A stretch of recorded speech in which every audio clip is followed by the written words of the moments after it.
porque nós temos, além dos nossos especialistas, dos nossos comentadores, um entrevistado mais do que especial, né? Um fenômeno eleitoral, reeleito já no primeiro turno, governador do maior estado, e do estado, né, que é a maquete para as eleições de todas as corridas eleitorais. Nós temos aqui a honra de entrevistar, pela primeira vez aqui na Jovem Pan, o governador reeleito de Minas Gerais, Romeu Zema. Boa tarde, governador.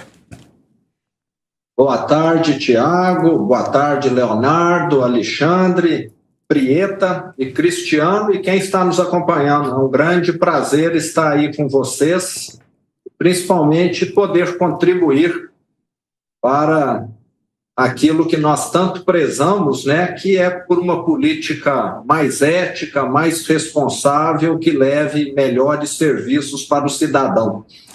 Governador, eu sei que todos aqui hoje têm perguntas bastante interessantes, especialmente porque o fenômeno eleitoral em Minas Gerais foi bastante sui generis, né, em questão de legislativo, do governo estadual e os votos para presidente da República.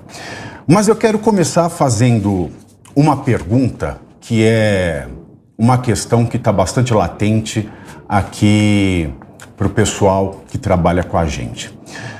O senhor declarou, né, o seu apoio ao presidente Jair Bolsonaro, agora nesse segundo turno. Eu gostaria de saber o seguinte, governador: qual é o impacto da relação entre o governador do estado de Minas Gerais e as políticas que o senhor, governador reeleito no estado de Minas Gerais, tem em mente, quer levar adiante?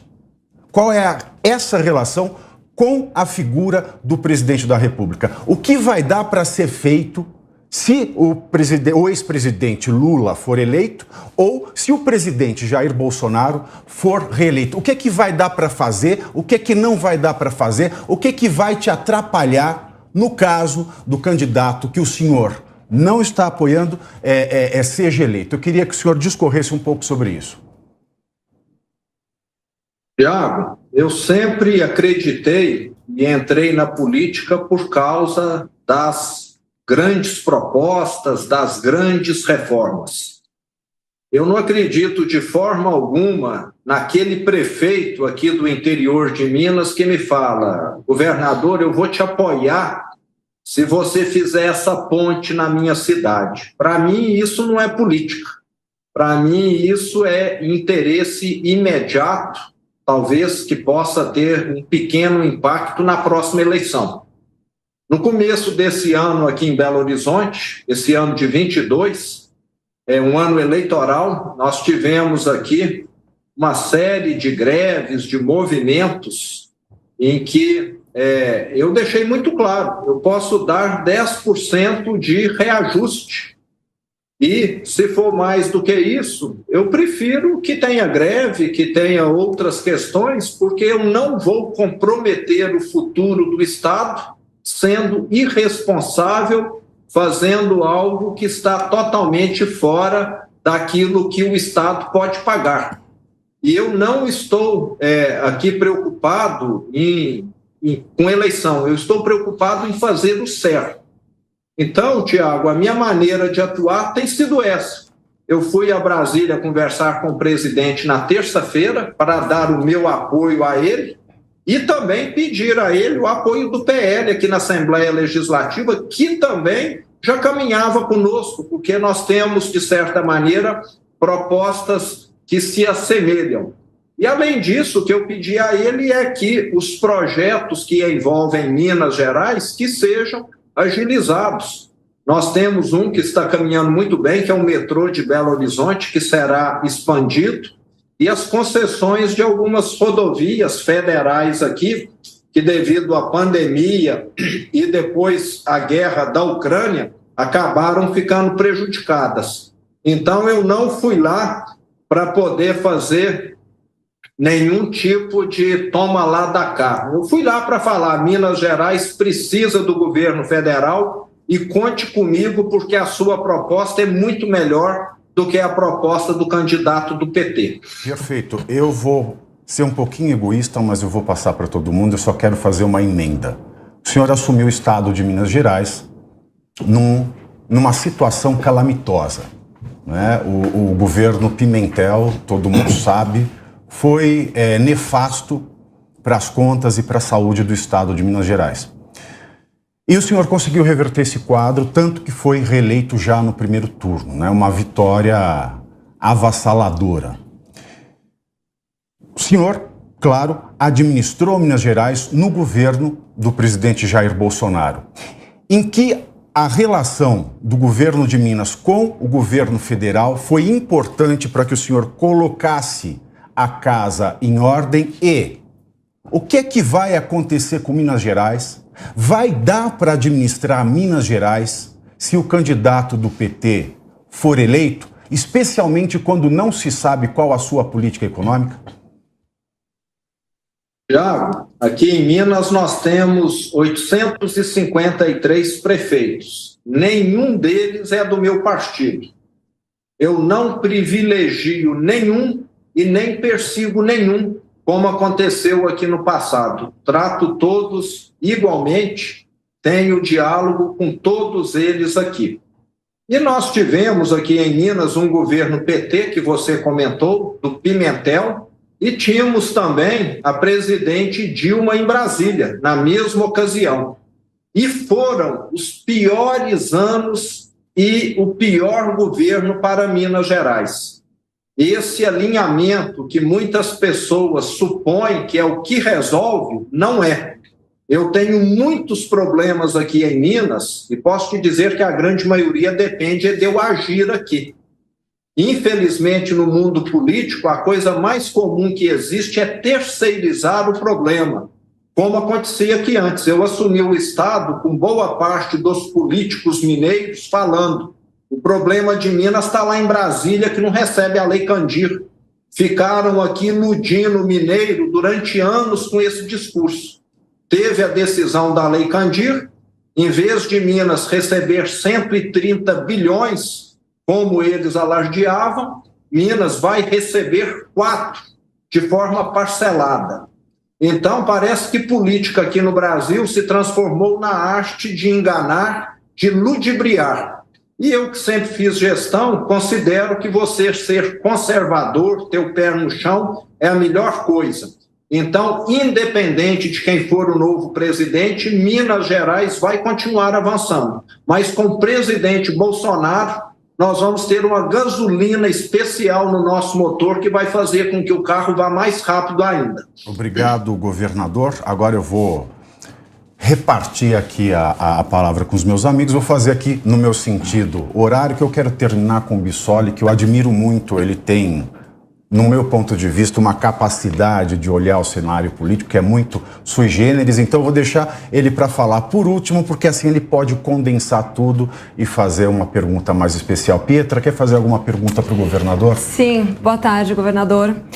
Como o senhor bem colocou, né, o PT deixou aí um legado desastroso em Minas Gerais, e considerando esse legado, né, de governo PT e considerando a nova gestão, né, do senhor, né, nos últimos anos em Minas Gerais, qual é o motivo, segundo o senhor, né, para ter ocorrido essa discrepância de votos, né? A gente teve, ao mesmo tempo que o senhor foi eleito no primeiro turno, a gente teve uma quantidade enorme de votos para o Lula, né? Então, considerando essa disparidade de valores entre o presidente Jair Bolsonaro e o Lula, e considerando que o senhor está mais alinhado ao Bolsonaro, qual seriam os motivos pelos quais Minas Gerais teria optado por um presidente de esquerda e um governador de direita? Pietra, sua pergunta é muito interessante. O eleitor vai muito pela figura pessoal das pessoas. Eu sou do interior de Minas, então, naturalmente, eu acabo causando aqui um impacto positivo na maior parte do estado. Eu tenho um sotaque que é particular, que é igual ao do mineiro do interior. Isso causa uma proximidade. Eu te diria que o discurso do presidente Bolsonaro não causou, talvez, esse impacto de proximidade, mas o que eu estou mostrando agora, já comecei a mostrar nesses próximos 21 dias, que apesar desse discurso dele que muitas vezes foi propagueado de forma um tanto quanto distorcida, foi dito que era uma coisa e é outra, que a proposta dele é a melhor para Minas e também para o Brasil.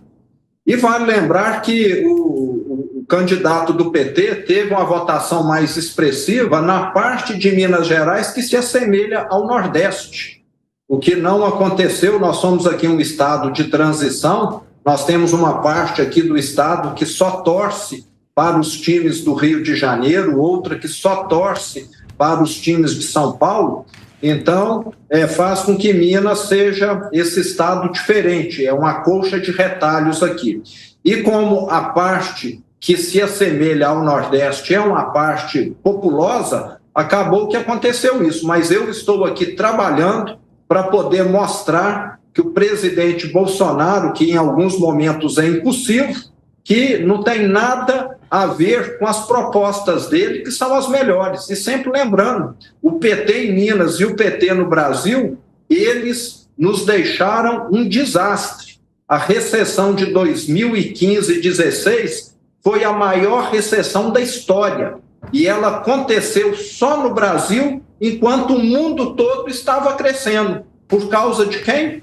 Do PT e da corrupção do PT. Então é preciso lembrar, muitas vezes as pessoas esquecem, associaram a gestão, o governo do Lula, a um período bom, mas aquilo aconteceu porque o Fernando Henrique tinha arrumado a casa e o Brasil passou por um momento muito propício, com os preços de tudo aquilo que nós exportamos em alta, e ele não soube aproveitar para fazer as reformas, para reestruturar o país, e logo depois veio o desastre. Obrigado, governador. Leonardo, uma pergunta para o governador Zema. Tenho sim. Boa tarde, governador. Seja muito bem-vindo ao Linha de Frente. Eu gostaria de perguntar para o senhor o seguinte. Minas tem um histórico bastante característico, né? O nosso swing state.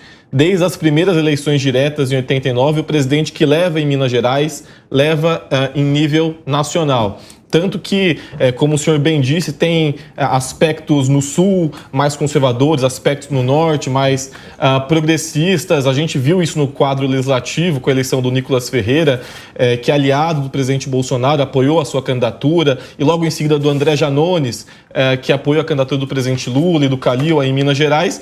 Então, nesse contexto, nessa circunstância, em que o presidente Lula venceu as eleições aí em Minas Gerais, o senhor não acha incoerente ou que possa vir a prejudicar o senhor com seus eleitores um apoio para Bolsonaro, que perdeu as eleições aí no primeiro turno em Minas Gerais? Bom, como eu disse, eu estou aqui para fazer o certo e não para ser oportunista. O que, no meu entender, que é melhor para o Brasil? Eleição do presidente Bolsonaro. Se o Bolsonaro for eleito e eu for prejudicado, eu estou satisfeito. Eu quero é que o Brasil caminhe à frente. Eu sou um político diferente, eu sou um governador voluntário. Estou aqui porque deixei todos os meus negócios lá administrados, estão caminhando bem, graças a Deus. E eu, assim, nunca tive nenhuma pretensão de poder, eu não tenho um projeto de poder, eu tenho um projeto de ajudar o Brasil a caminhar adiante. Então, isso me deixa muito livre, leve e solto para tomar a decisão que agrade a minha consciência e não que me possibilite concretizar um projeto de poder ou ganhar alguma coisa com isso. Antes de passar aqui para o Cris, eu quero aproveitar a fala do senhor. O senhor não tem projeto de poder, mas é um político exemplar, né? Repito, foi reeleito já no primeiro turno.